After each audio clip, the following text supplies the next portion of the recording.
To begin the preparation for making a cyanotype, dissolve 1.5 grams of potassium ferricyanide in approximately 20 milliliters of distilled water. To this solution, add an equal amount of the ferric ammonium citrate solution prepared previously. Using a sponge, apply this mixture evenly onto a sheet of plain paper.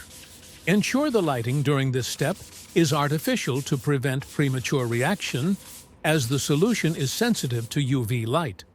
Once the paper is dry, cover it with an inverted image transparency and press it with a piece of glass. The inversion is crucial because the exposure to UV light will invert the image again, resulting in the original image. The UV light reduces the ferric iron in the ferric ammonium citrate to ferrous iron. The exact exposure time must be determined through experimentation. A time lapse over 7 minutes was sufficient in my case, but it can vary based on factors like time of day, cloud cover, and other meteorological conditions. You can monitor the color change from yellow to bluish-brown as an indication of correct exposure.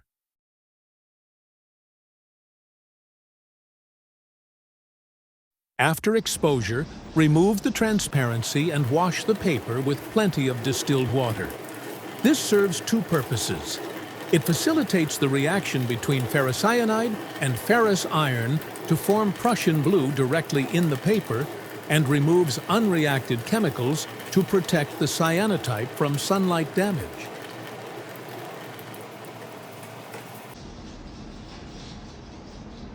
After washing, oxidize the cyanotype with a very dilute solution of hydrogen peroxide. I used a solution of 5 drops of 30% hydrogen peroxide in 150 milliliters of water. Here is my final result, which I think is quite good for a first attempt. Once the paper is dry, the cyanotype is ready.